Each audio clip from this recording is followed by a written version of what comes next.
Hello, namaste, and welcome to this exciting episode of Satology Debunking Mythology. Satology means science of truth, a study of truth. Opposite of that is mythology, which means science or study of fake life or imagination. And you all know who is there today on the show because it is Ankit Shah, the famous geoeconomics observer. So before I start, let us welcome him. Welcome, Ankit ji. Namaste. Namaste.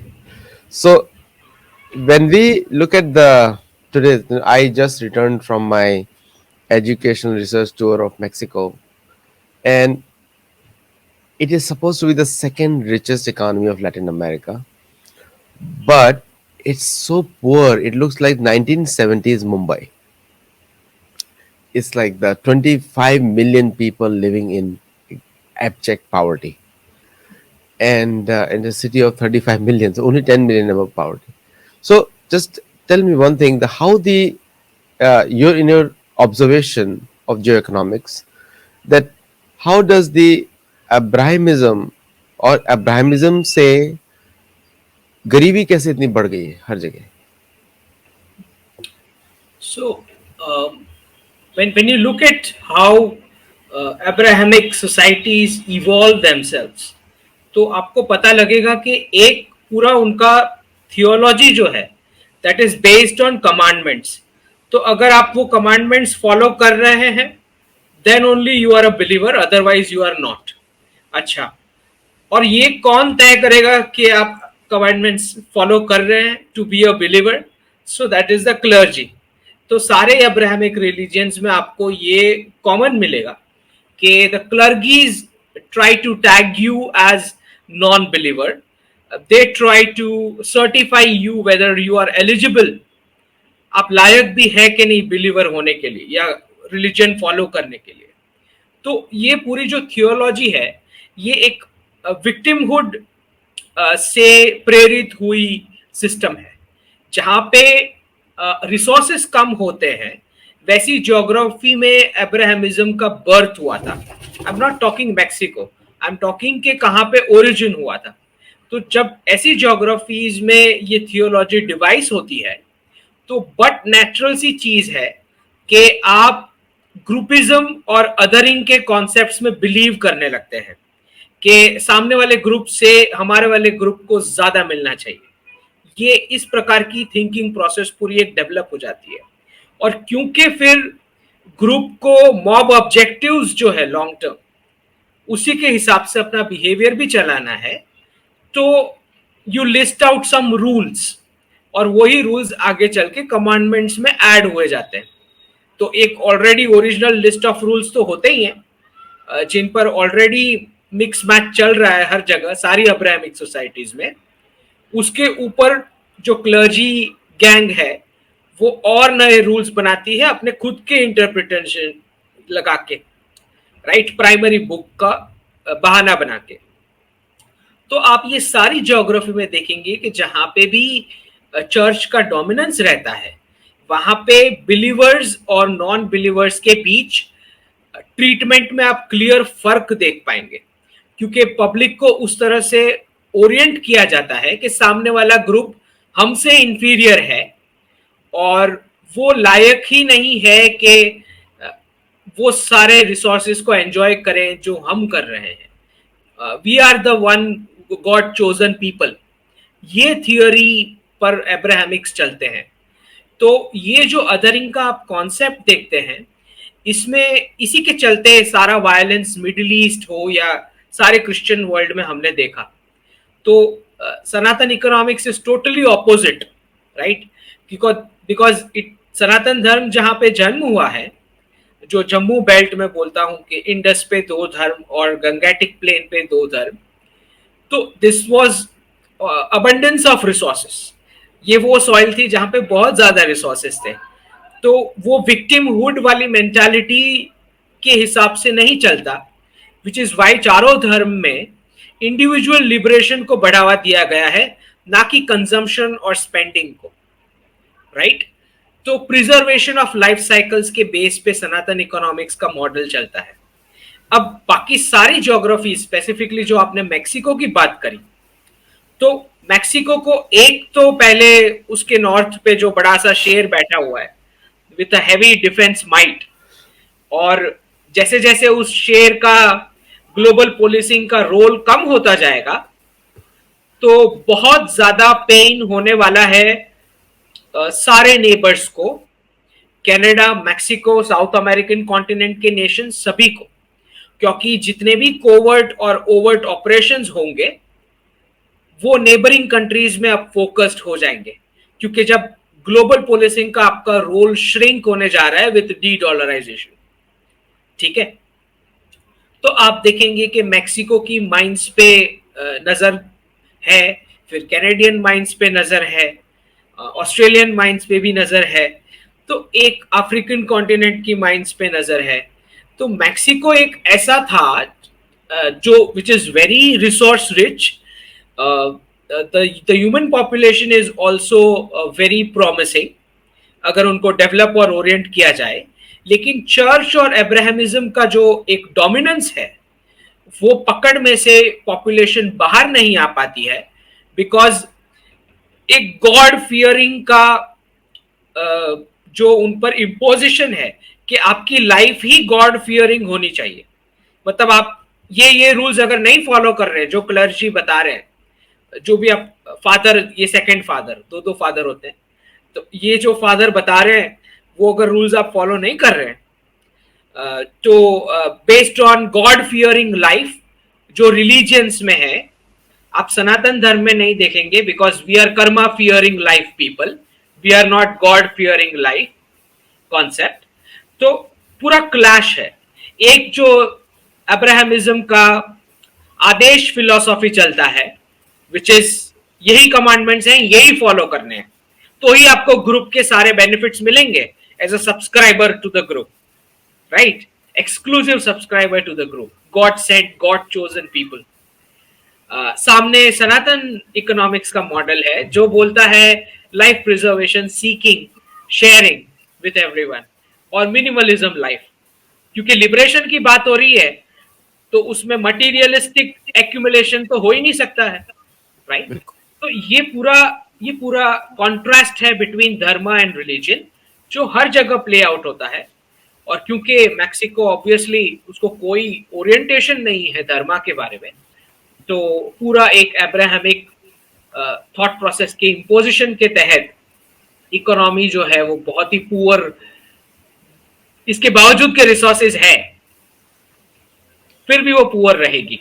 और एक पूरा criminal जो drugs वाला और वो सब cartel चलता है, क्योंकि उसको बहुत बड़ा सपोर्ट है illegal entry into the US,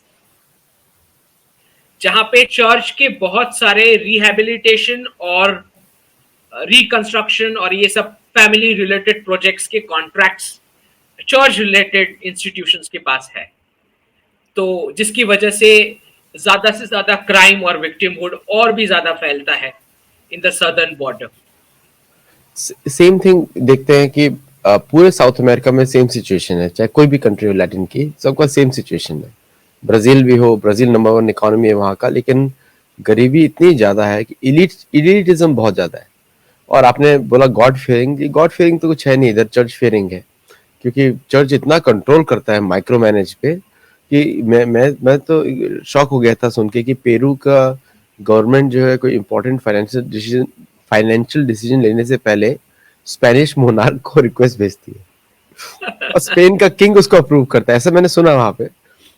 लेकिन फिर भी वेरी गुड इंफॉर्मेशन। लेकिन अभी डी डॉलराइजेशन देख रहे हैं, बैंक्स कोलैप्स हो रही है, डिफेंस इंडस्ट्री कोलैप्स हो रही है।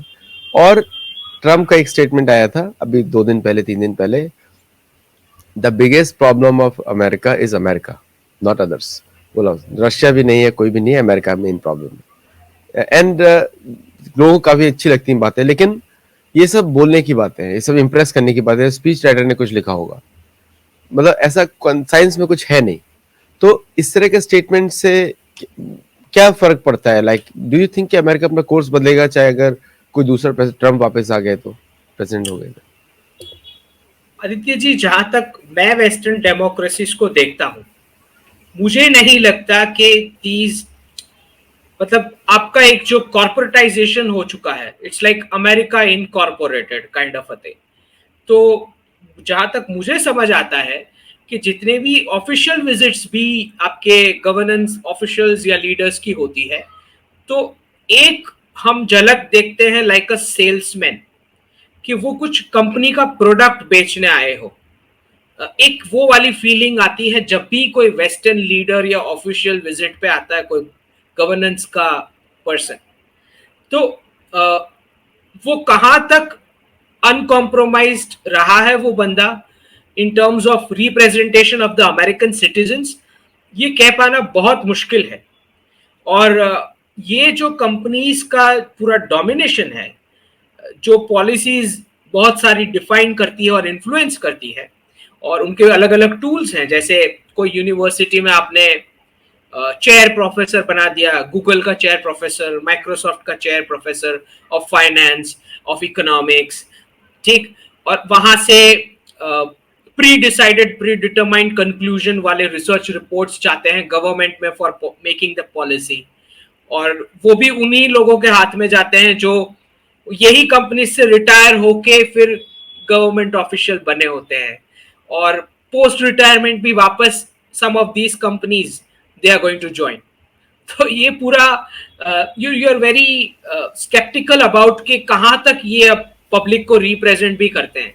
तो I am really doubtful about it, अरे, क्योंकि ये तो जब आप देख रहे हैं कि अफ्रीका में जाते हैं वहां भी गाली पड़ती है इनको, एशिया में आते हैं वहां भी गाली पड़ती है, सऊदी अरेबिया यूएई ने तो फोन उठाने से मना कर दिया आपके प्रेसिडेंट का, उसके बाद ब्लिंकन की एपोलॉजी टूर डिक्लेयर हुई थी, वो भी कैंसिल कर दी। फिर ब्लिंकन को बोला गया कि आप किसी तीसरे देश में मैं जाने वाला हूं, वहां आके माफी मांग लेना।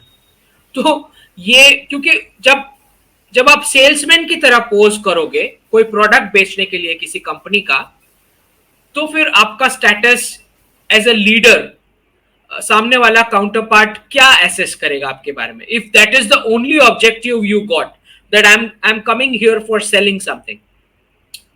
तो मुझे लगता है कि जब ट्रम्प बोलते हैं कि अमेरिका का प्रॉब्लम बहुत ज्यादा अमेरिका में ही है, तो I think that is true statement. I don't know how far he is able to gel up with this companies and come back to power, but जो मैं स्टेटमेंट्स और बिहेवियर देख रहा हूं, मुझे नहीं लगता these companies would be in agreement to bring him back to power. I think it's doubtful the kind of loud mouth business that he has. तो for a politician I think it's difficult if he's, और फिर उसको election fund campaign की भी कोई वो funding की भी जरूरत नहीं है, so he is not dependent on anything कि कोई उसको इन्फ्लुएंस कर पाए। सो बड़ा दैट आश्चर्य है ना कि कल को अगर अमेरिका का मॉडल भारत फॉलो करेगा तो सिर्फ बिजनेसमैन ही प्राइम मिनिस्टर बनने वाले एक्चुअली बिल्कुल सही बोला आपने कि एक कॉरपोरेशन माइंडसेट है और हर जगह सेल्स के लिए जाते हैं। और यहाँ तक कि बोला जाता है कि जैसे सेंटकॉम जो का जो प्रायोरिटीज है उसको ही वो एम्बेसडर रिप्रेजेंट करेगा, जो मिलिट्री कमांड जो उस एरिया का है। जैसे अफ्रीका के लिए अफ्रीका कॉम है, सेंटकॉम है, एंड चाइना के लिए नाम कुछ और है उसका, मुझे पता नहीं है उसका नाम। But these comms they are the military communication centres. ऐसा बोला जाता है कि they are the main ambassadors, और कंट्रीज के अंदर जो भी रिप्रेजेंटेटिव है उस मिलिट्री को ही रिप्रेजेंट करते हैं बस। एक एक ये माइंडसेट है, मतलब फुल फ्लैश दादागिरी टाइप का है कि that my weapons are standing here and this is how I am controlling it. So this mindset is it understood by the countries, specially Bharat में ऐसा समझ में आता है लोगों को कि इस तरह के अमेरिका की डिप्लोमेसी है? आई थिंक पिछले 2-3 डिकेड से हम ये कंसिस्टेंटली सुनते आ रहे हैं कि अमेरिका का जो डिप्लोमेसी होता है वो बहुत ट्रांजैक्शनल नेचर का होता है, कि शॉर्ट टर्म। अब मुझे लगता है कि अब हर जगह ये एक्सपीरियंस हो चुका है सभी को। I think majority of the countries ने अब ये समझ लिया है कि ये सेल्समैन ही है। तो मतलब या तो कुछ बिकेगा या तो कुछ नहीं बिकेगा on their visit. So that's the kind of conclusion everybody has come to। तो विच इज वाई अब सामने वाला भी वैसा ही बिहेवियर दिखाएगा कि हमने प्रोडक्ट लेना है या हमने प्रोडक्ट नहीं लेना है। तो आई थिंक जो एजेंडा सेट होते हैं उसमें अब पीपल टू पीपल टाइज को बहुत कम वेटेज ऑटोमेटिक हो जाता है, बिकॉज कि जब सामने से जो रिप्रेजेंटेशन आ रहा है not keen on discussing anything else. ठीक, तो आप जैसे यूक्रेन वॉर देख रहे हैं, कॉन्फ्लिक्ट, तो वो यूएस टैक्स पेयर्स के पैसे ही यूक्रेन के थ्रू राउट होके वही डिफेंस कंपनीज को जा रहे हैं जो 2024 का इलेक्शन फंड भी करेंगे। ये तो मतलब सबको समझ आती है ये बात। ठीक, और फिर जब एक बार यूक्रेन तबाह हो जाएगा तो फिर वो रिकंस्ट्रक्शन और ह्यूमैनिटेरियन एड वाले कॉन्ट्रैक्ट्स भी तो है। तो ये आप देख रहे हैं कि पूरा corporatisation of governance, extreme capitalism taking over government, तो ये तो हम देख ही रहे मूवमेंट पिछले 30-40 ईयर्स से। और स्पेसिफिकली जैसे मैंने I think last previous talks में भी बताया था कि president JFK was the first first incident of being the victim of this military industrial complex cartel या US deep state, जो भी बोल लो। अभी मैं देख रहा था, there was a video by a senior army lady of the US talking के मेक्सिको में माइंस हैं। तो this almost resembles like Pakistan army who's interested in selling lands and biscuits and nappy and refrigerators, and it almost matches something like that, and it's really sad. नहीं, आपने एकदम correctly analyse किया उसको, because ये जो transactional mindset है उससे आप राज्य नहीं चला सकते, उससे आप बिजनेस चला सकते हैं, राज्य नहीं चला सकते, बिकॉज द ट्रांजैक्शनल माइंडसेट में किसी ना किसी का तो नुकसान होगा। तो ये तो आदित्य जी हमारे एंशंट इंडिया के शास्त्र धर्म में बहुत क्लियर बताया गया है कि जो गवर्नेंस चला रहा है उसने उसने खुद के प्रॉफिट्स और बिजनेस पे फोकस करना ही नहीं है। He is not suppose to rely और बिल्ड मनी मेकिंग वाला माइंडसेट वो खुद अगर रखेगा तो for his personal gains and family gains, जो हम कांग्रेस गवर्नमेंट में देखे हैं बहुत बहुत सारे डिकेड्स, तो फिर पब्लिक का नुकसान ही होना है, देश का नुकसान होना है उसमें। तो ये तो शास्त्र धर्म में बहुत क्लियर बोला गया है कि Kshatriyas are suppose to protect the nation, they are suppose to rule and govern, defence और सिक्योरिटी देखेंगे, लेकिन पैसे के लिए तो वो टैक्स पे डिपेंड करेंगे, ना कि खुद के बिजनेस या प्रॉफिट्स पे।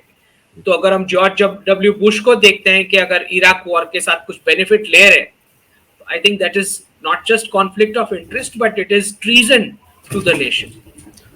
एक्चुअली क्या है कि लोगों का इस now people are used to having their president making something for themselves. एक माइंडसेट हो गया यहाँ पे कि प्रेसिडेंट क्यों नहीं कुछ बना रहा है, लाइक उसका भी इनकम चलना चाहिए। So people who have come from very lower middle class background, they're millionaires now. Obama, classical story. The lower middle class से वो he's a millionaire now. Hillary Clinton family from lower middle class to millionaires. अभी तो वो लोग 3-4 lakh dollar लेते हैं, और आपका डीडॉलराइजेशन अभी तो जब जैसे होगा सही तो 3-4 लाख डॉलर 3,000 बन जाएगा। बट एनीवे, तो now the next question comes in, अगर ये जो माइंडसेट है बहुत सारी कंट्रीज कॉपी भी करे, कभी मैं देखता हूँ, मैं शुरू की स्पीचेस देखता हूँ नरेंद्र मोदी जी की भी, उसमें भी है कि I am the salesman of India, मैं भारत को दे रहा हूँ, ये एक तरह का स्टेटमेंट्स भी आया है।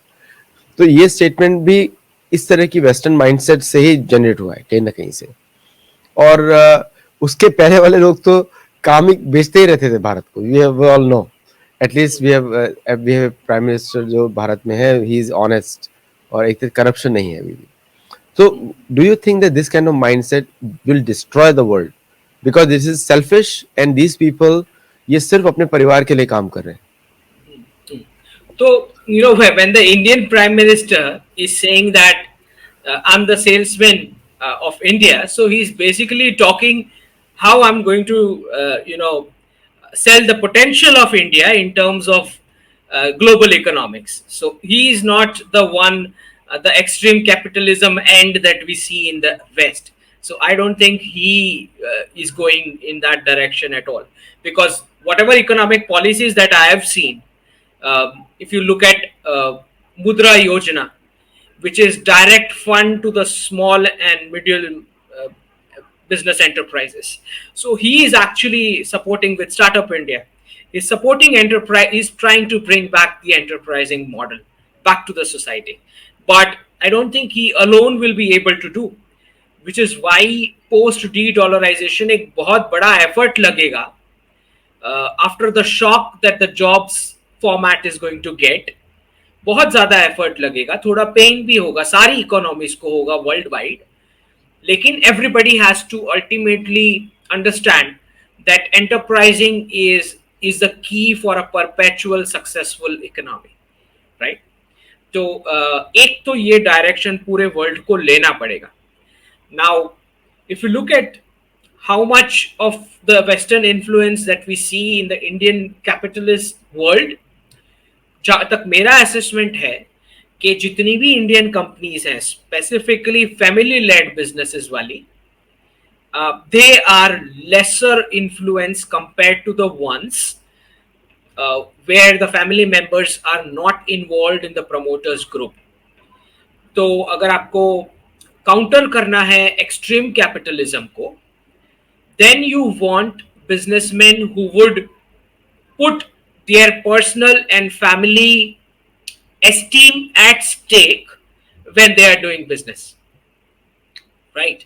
आप ऐसे लोगों को एनकरेज ना करें जो जिसके फैमिली मेंबर्स की बैकिंग या इन्वॉल्वमेंट नहीं है बिजनेस में, because these kind of guys can go to any extreme.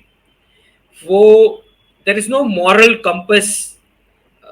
I mean, I'm just talking in general, there could be exceptions, but in general we should promote companies and businesses जो family backed हो, क्योंकि जब तक family members का esteem जो है वो stake पे नहीं लगेगा, तब तक देयर इज अ चांस और चांसेस दैट ये जो बिजनेसेस हैं उस डायरेक्शन में चले जाएं जहां पे ह्यूमंस और सोसाइटी को भी डैमेज करने लगे.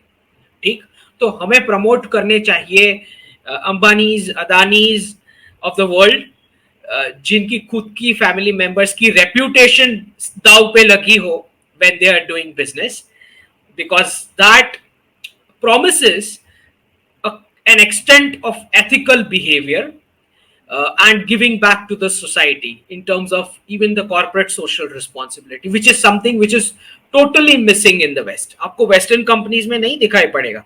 अच्छा, आपने अदानी एफपीओ और अदानी ग्रुप के ऊपर सारे एलिगेशंस देखे, एक भी एम्प्लॉय ले ऑफ नहीं हुआ, राइट?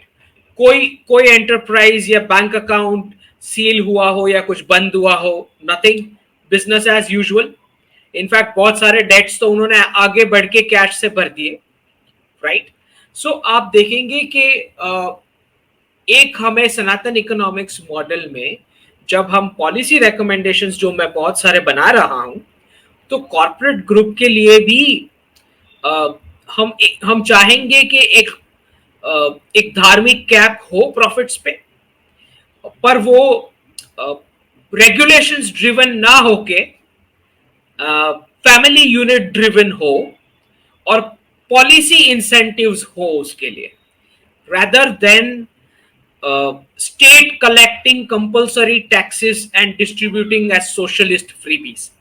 अच्छा, दूसरा एक क्वेश्चन आता है जो मैं आजकल सुन रहा हूं, वो है यूनिवर्सल इनकम के बारे में, कि सबको क्यों ना एक मिनिमम इनकम गवर्नमेंट अश्योर कर दे सारी पॉपुलेशन को, मतलब उनके पास वर्क नहीं है तो भी इतना दे दो, something like that. I personally feel that it is a disastrous move because you are indirectly आप ये प्रमोट करना चाह रहे हैं कि आप अनप्रोडक्टिव लाइफ जियो तो चलेगा. One thing is that.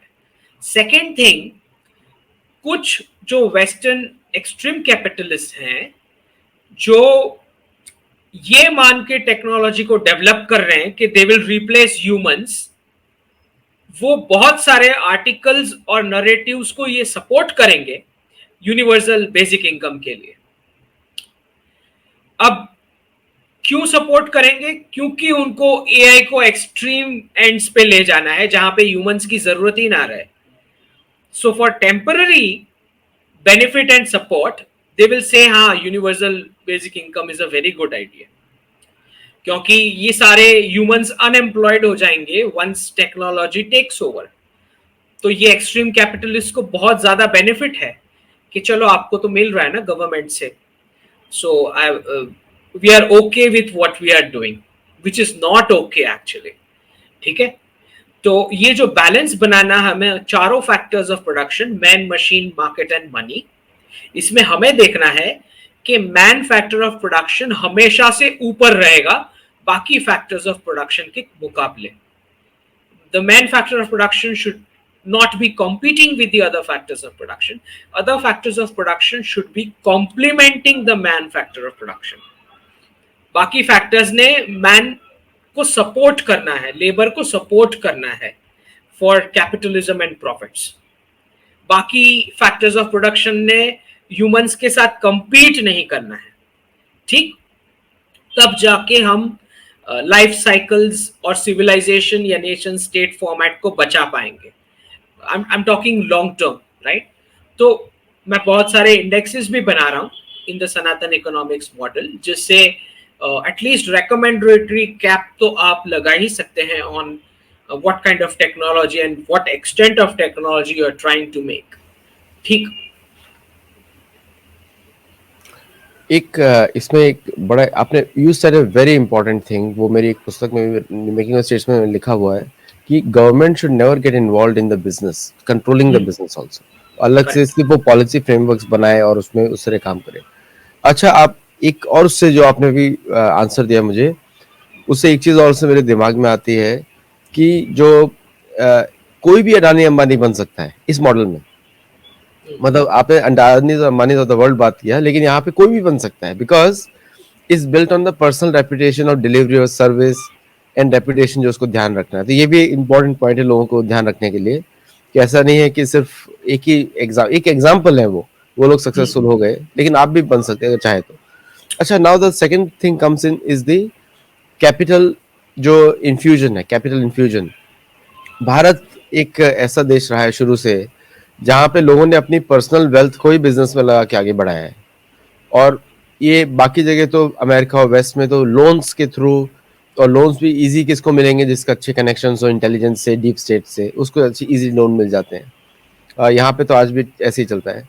लेकिन भारत एकमात्र देश है जो पूंजी से काम करता है, जो सेविंग्स के ऊपर बिजनेस बनती है, और लोग जॉब करते हैं साइड में, ऐसे डेवलप करते रहते हैं, फिर लोन मिला तो नहीं मिला, नहीं मिला तो नहीं मिला।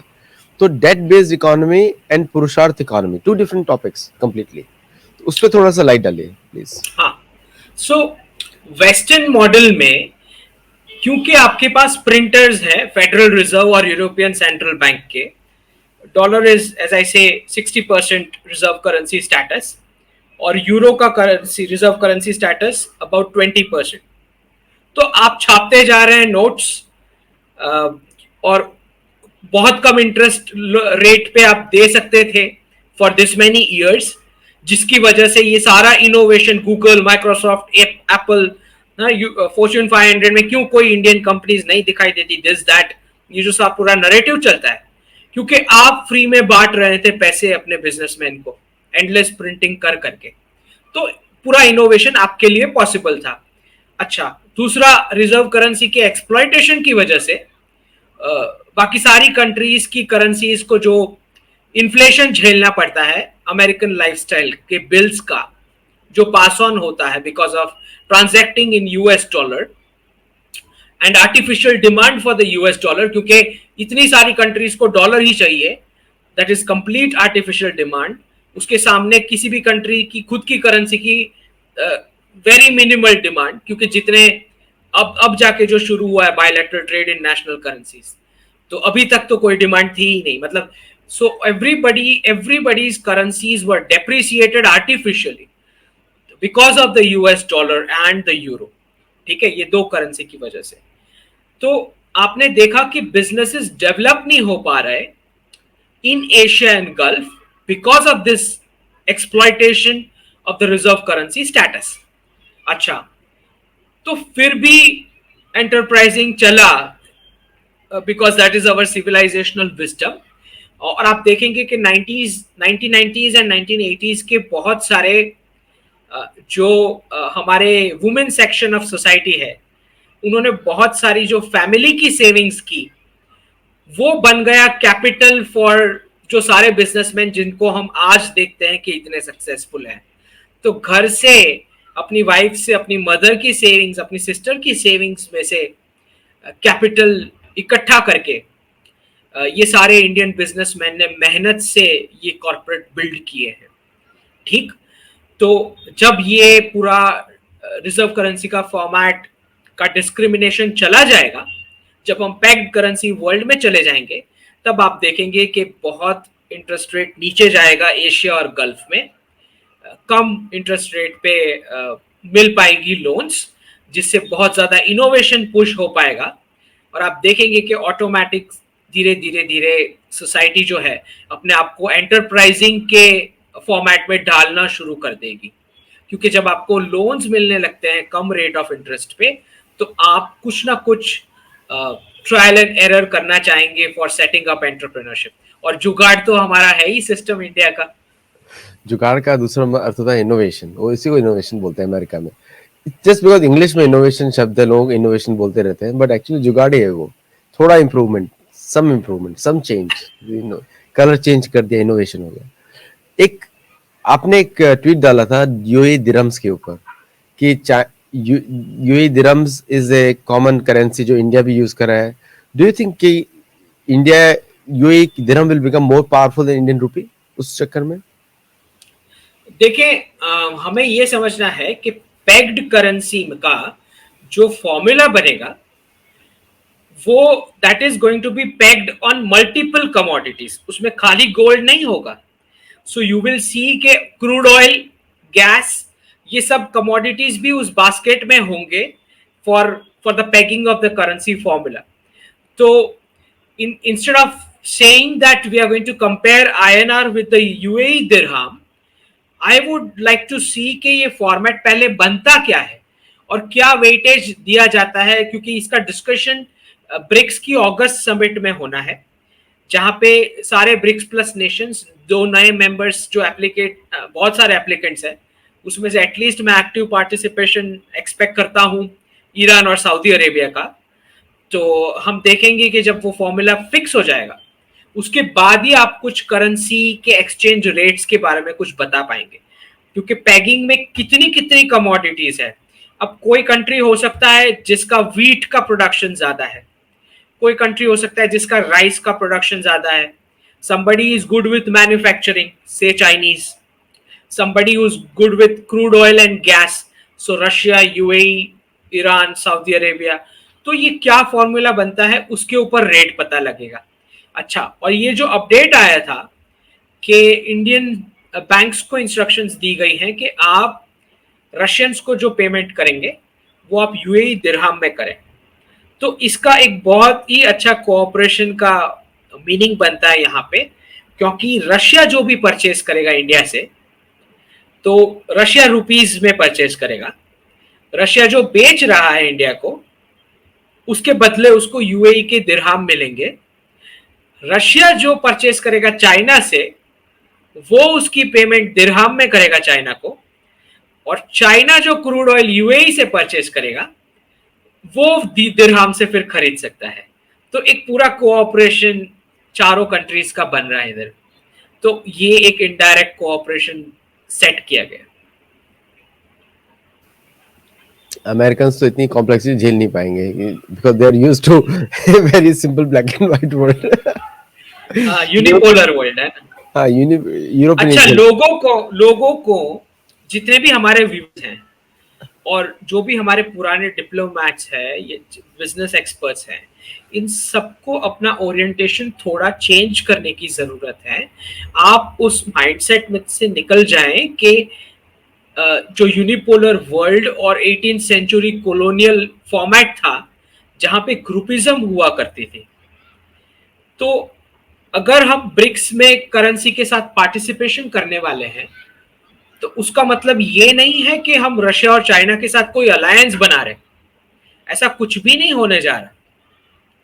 इसका मतलब ये नहीं है कि यूएस को हम किसी और प्लेनेट पे भेज रहे और डॉलर खत्म हो जाएगा। नहीं, डॉलर जो है वो एक पॉइंट पे रीपैग होगा, जहां पे गल्फ और एशिया बोलेंगे कि लुक, हमने हमारे कोऑपरेशन से एक पैगिंग का फॉर्मूला बना लिया है।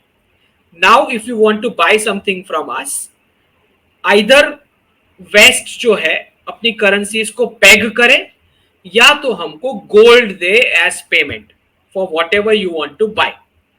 ठीक, तब वेस्ट के सारी कलेक्टिव वेस्ट का एक नेगोशिएशन इंटरनल शुरू होगा कि हमें रीपैक करना है करेंसी को, which will make trade smooth with Asia and gulf, के फिर हमें फियाट करेंसी वर्ल्ड में रहना है और हम फिजिकल गोल्ड देंगे जो भी हम परचेस कर रहे हैं एशिया या गल्फ से।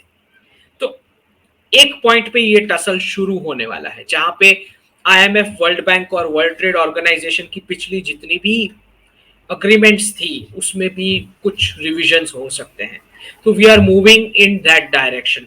तो मैं चाह रहा हूं कि जितने भी व्यूअर्स हमें सुन रहे हैं, जितने हमारे डिप्लोमेट्स हैं और जितने बिजनेसमैन हैं, एक बात समझ लें कि ये वो वर्ल्ड नहीं है जहां पे US will decide for 10 nations, China will decide for 20 nations. No, कोई ग्रुपिंग नहीं बन रहा है। कल को अगर क्वाड अपनी करेंसी लेके आता है, I am telling you, India will participate there as well. मैं बता रहा हूं, because in the multipolar world every single agenda item is separate, और हर एक पे डिस्कशन होगा, नेगोशिएशन होगा, बार्गेनिंग होगा। आपको छोटे से छोटे नेशन को पूछना पड़ेगा for every single line item of the agenda. अगर आप ये सोच रहे हैं कि India will decide for 20 Nations, क्योंकि 20-30 नेशंस में यूपीआई और रुपए का एक्सेस है, so India will be able to decide सबके लिए कि please check out the dollar, तो ऐसे नहीं होगा, राइट? उसका बेनिफिट आपको मिलेगा, whatever that plan that we are setting up, तो उसका बेनिफिट मिलेगा, लेकिन ना ही कोई ऐसी ग्रुपिंग बनेगी जहां पे whatever China says everything will be accepted, whatever Russia says everything will be accepted, और whatever US says everything will be accepted. तो हमारे डिप्लोमैट्स को ये माइंडसेट से निकलना जरूरी है। कोई हिंदी चीनी भाई भाई नहीं हो जाएगा even after the BRICS currency. LAC कुछ सॉल्व नहीं हुआ है, राइट? तो ये माइंडसेट से आप निकल आए कि we are going against the west. No, we are not going against the west. और व्यूअर्स को मैं बता दूं, SVB bank, Silicon Valley bank के जितने स्टार्टअप्स के, इंडियन स्टार्टअप्स के अकाउंट्स थे, वो गिफ्ट सिटी में शिफ्ट हुए हैं 200 मिलियन के। ठीक, कोई, we are not detaching from the United States, we are not against the United States, and we are not in alliance with China and Russia. हम अलायंस सिस्टम में मानते ही नहीं है। In the multipolar world there is no alliance. कल को if United States wants to keep a BRICS currency reserve, तो किसी को कोई प्रॉब्लम नहीं है। I will tell you, even Russia and China has no problem, right? So forget about this grouping and othering kind of tactics. इसकी वजह से G20 में जॉइंट कम्युनिके साइन नहीं हो पाया, और अब ये बहुत ही प्रिमिटिव, चाइल्डिश और 18th सेंचुरी कॉलोनियल लगता है। प्लीज इनसे बाहर निकल जाएं। सो ग्रुपिज्म में आता है नेटो। नेटो आ गया। NATO is A only military alliance in the world. तो उसका दादागिरी भी बहुत चला है दुनिया में, बहुत ज्यादा। देखते हैं कि हर जगह नेटो के डर से उनको मालूम है कि किसी एक देश पे अटैक किया तो सब देश अटैक करेंगे एक साथ। ये एक तरीके का चल रहा है, चाहे कोई चाहे। अभी भी नेटो में ये तो टसल चल रहा है यूरोप में। सो ईस्टर्न, अभी इसको बचाने के लिए do you think the military bloc will be there BRICS को बचाने के लिए, या फिर जो न्यू मल्टीलैटरल वर्ल्ड है, कोई एक फोर्स तो चाहिए होगा जहां पे लोग कलेक्टिवली एक्ट करे किसी के अगेंस्ट, अगर कुछ ऐसा हो तो? जहां तक जहां तक मुझे समझ आ रहा है कि रशिया इंडिया चाइना का एक स्फीयर ऑफ इन्फ्लुएंस तय होगा। आई डोंट नो कि वो ऑफिशियली डिक्लेयर होता नहीं होता, I am not sure, but एक अंडरस्टैंडिंग तो तीनों के बीच आई जाएगी कि this this is my area of influence, this is your area of influence. और फिर जो एरिया ऑफ इन्फ्लुएंस की अंडरस्टैंडिंग आएगी, उसके बेस पे आप सिक्योरिटी के प्रोविजनिंग देखेंगे। जैसे हम बांग्लादेश को बोल रहे हैं कि we can do joint production together, Sri Lanka को बोल रहे हैं कि आप अपना डिफेंस बजट कम कर सकते हैं, we can share the burden. Saudi Arabia की लैंड कॉम्बैट फोर्सेस का के जो डेलीगेशन आए थे, उन्होंने हमारे इंफ्रास्ट्रक्चर और ट्रेनिंग फैसिलिटीज चेक किए हैं। यूएई के साथ एयरफोर्स में आप देख रहे हैं कि राफेल्स तो कॉमन रहेगा, ठीक। तो ये पूरा बर्डन सारे नेशंस शेयर करेंगे, जो भी स्फीयर ऑफ इन्फ्लुएंस रहता है उसमें, जॉइंट प्रोडक्शन का, टेक्नोलॉजी ट्रांसफर का, ये सब बजट का। तो बिकॉज अब कोई एक कंट्री जो ग्लोबल पुलिसिंग वाला जो रोल था यूनाइटेड स्टेट्स का, वो अब नहीं रहेगा। जैसा मैंने बताया कि जो यूएस के नेबर्स हैं, अब सारे कोवर्ट और ओवर्ट ऑपरेशंस वहां पे फोकस हो जाएंगे। तो अभी तक जो शांति हो रखी थी कनाडा और मेक्सिको को और यूएस को खुद को कि आजू बाजू में से कोई ज्यादा प्रॉब्लम नहीं है, तो वो प्रॉब्लम्स थोड़े केओस सब बढ़ने वाला है। बिकॉज ग्लोबल पुलिसिंग रोल जितना श्रिंक होगा, बाकी सबके फेयर शेयर उतने बढ़ जाएंगे डिफेंस बजट में, जॉइंट प्रोडक्शन में, नई टेक्नोलॉजी में, डिफेंस में एक्सेट्रा, और उतना यूएस का कम हो जाएगा। तो आपका डिफेंस बजट भी कम होना चाहिए नेचुरली, अगर ग्लोबल पुलिसिंग रोल कम हो रहा है तो। एक एक हम लोग अमेरिकन पॉलिटिशियंस का एक माइंडसेट अभी देख रहे हैं। जैसे अभी उन्होंने मैक्सिको को थ्रेटन किया, मैक्सिको ने फिर आधा अमेरिका मांग लिया। मैं लास्ट शो में बोला था 1/3 अमेरिका, उन्होंने बोला हमारा मैक्सिकन टेरिटरी है। क्या ऐसा लगता है कि आपने डीकोलोनाइजेशन बोला था after decolonisation, and which is I see also, क्योंकि मतलब वो डीकोलोनाइजेशन तो बड़ा स्वाभाविक है, क्योंकि अभी भी जो यूनाइटेड नेशंस हैं, वर्ल्ड ट्रेड ऑर्गेनाइजेशन है, they are heavily dominated by the west. और जो लोन सिस्टम है आईएमएफ के और ये सब, इसके लिए एक एशियन बैंक भी बनाया था, Asian Development Bank, ADP is there, लेकिन वो एक it was still dominated by the west. और आईएमएफ का अगर आप देखेंगे कि आईएमएफ दुनिया भर को लोन देता है, अमेरिकन को लोन नहीं दे रहा है। क्यों, ऐसा क्यों है कि सिर्फ अमेरिका उससे लोन नहीं ले सकता? सो ये सारे सेकेंड वर्ल्ड वॉर के बाद जितनी भी इंटरनेशनल बिजी बॉडीज बनी है, this is for propagation of a unipolar dollar world. तो ये बाकी के वर्ल्ड के लिए है, अमेरिकन के लिए नहीं है। जैसे यूक्रेन में फंडिंग जा रही है, लेकिन एलए में आप देखेंगे बहुत सारे इलीगल्स पड़े हुए हैं रास्ते पे, होमलेस पीपल। बहुत सारे न्यूयॉर्क में भी अब तो इलीगल्स पड़े हुए होते हैं।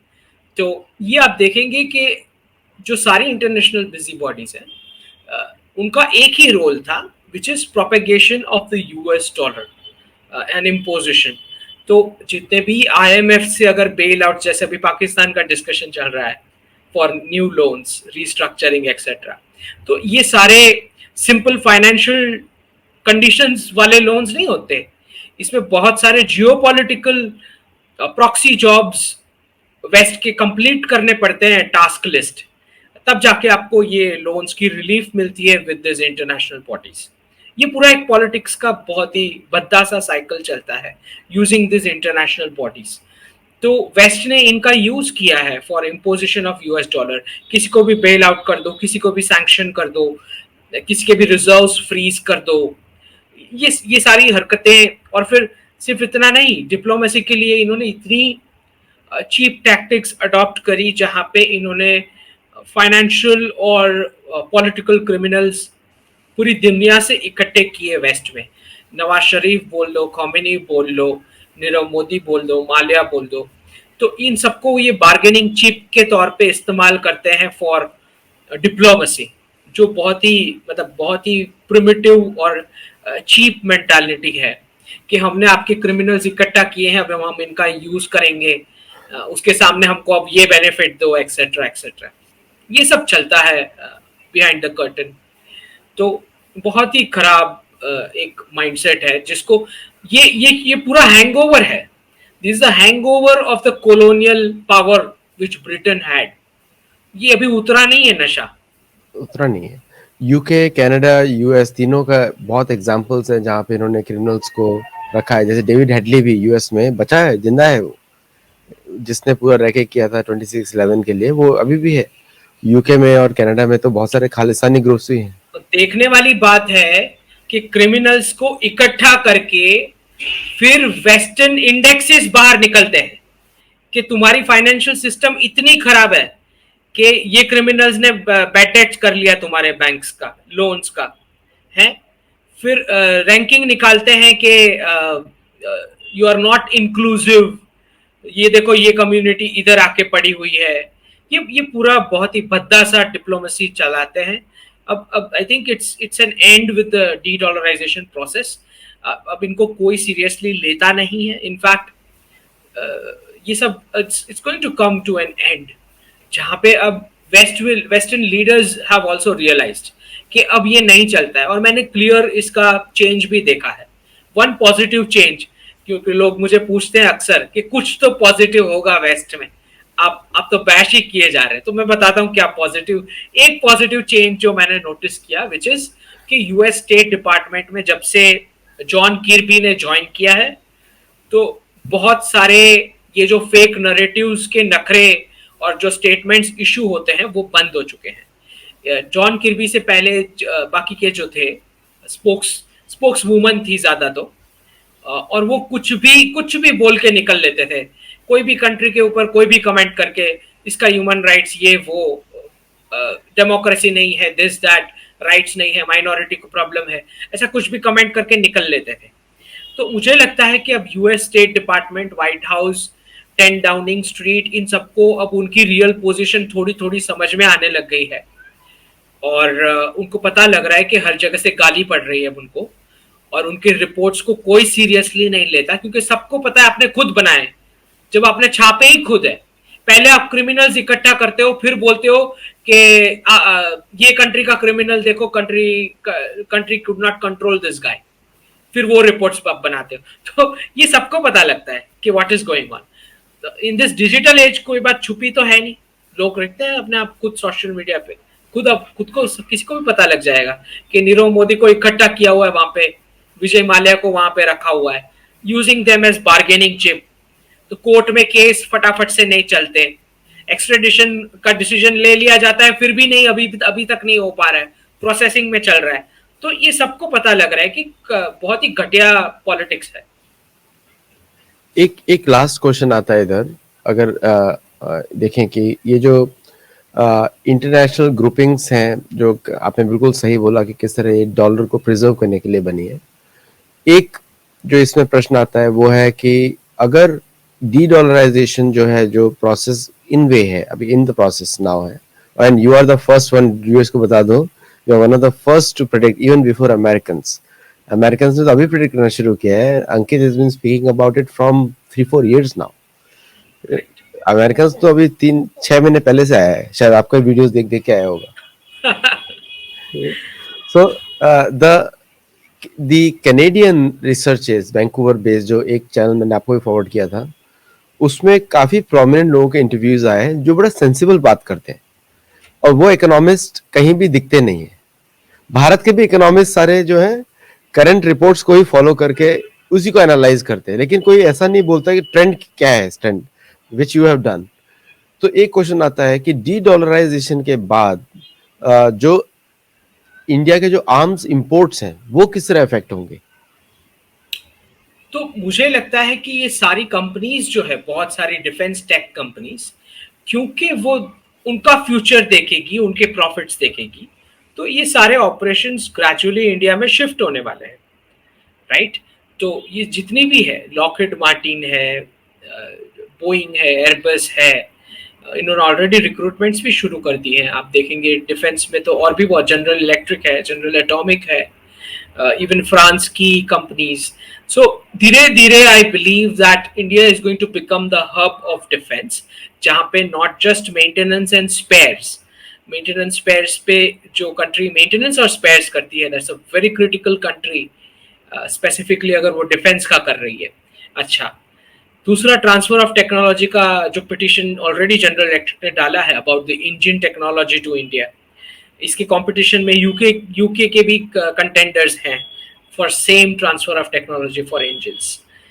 उसके अलावा Russia is another option that we have. तो मुझे लगता है कि क्योंकि इंडिया देख रहा है एक अखंड भारत 2047 विजन, जहां पे सऊदी अरेबिया लाओस कंबोडिया से लेके सऊदी अरेबिया यूएई का पूरा ये जो रीजन बनता है इंडियन सब कॉन्टिनेंट का एक्सपांस, उसकी सिक्योरिटी हम देखेंगे।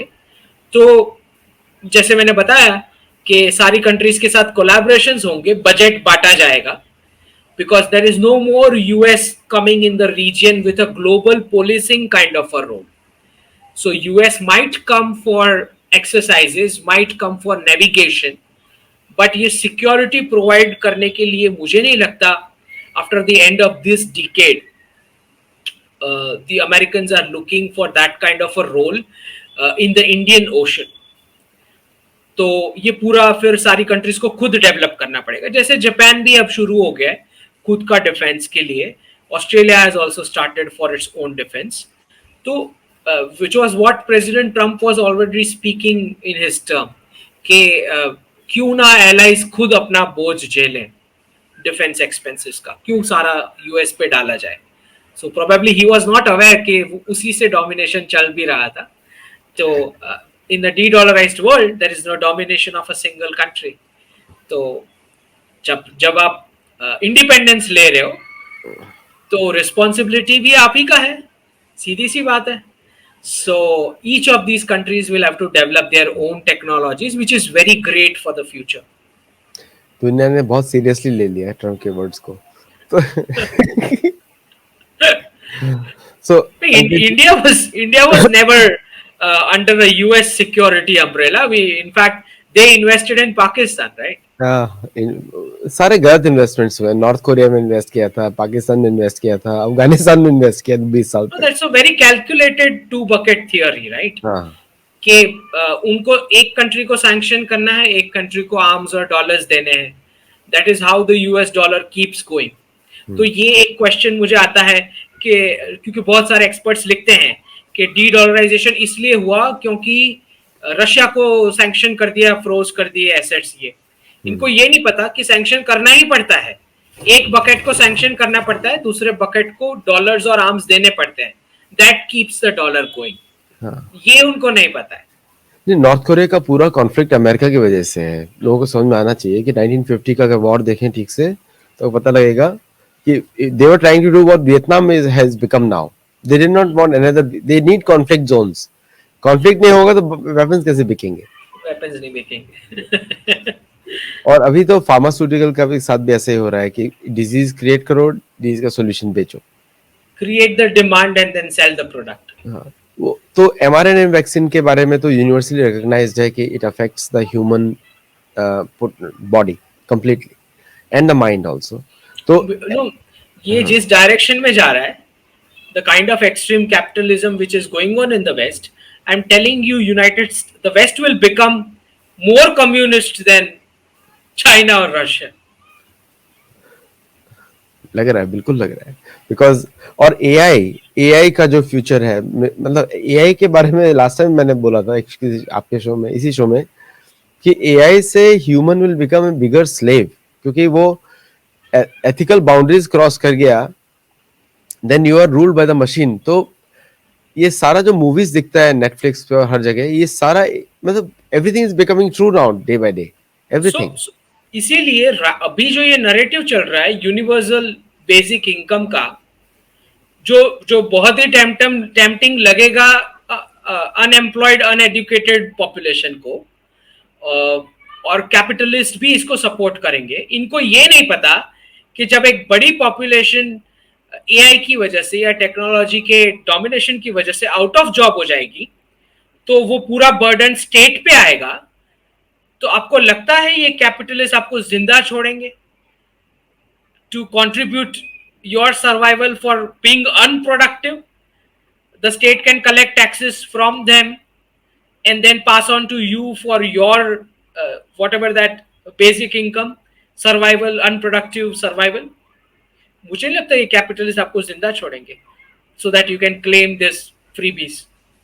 नहीं, बिल्कुल क्रूरल्टी बहुत ज्यादा है, क्रूरता एकदम बहुत क्रूरता रहती है।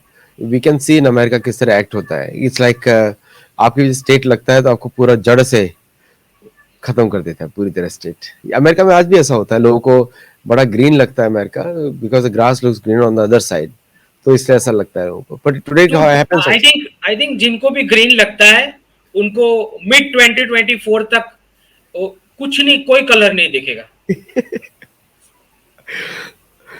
Thank you so much, Ankit ji. And there's a Twitter handle there. Do follow Ankit. And today was a new setup, so we are experimenting also. So a little bit thoda problem rahega, to tell us.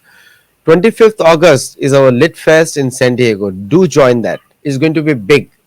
It's in a campus in an international university, and the name is Aligned University is hosting it. And do join us. If you're in the US, you should join. If you're in India, Ankit will be there in person, so you can meet him in person also. So if you're in the US, you can meet him in person, take his autographs, and also his book will be launched by that time, Sadanatan Economics.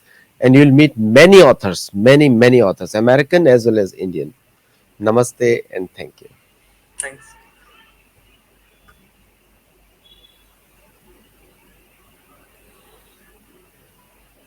you.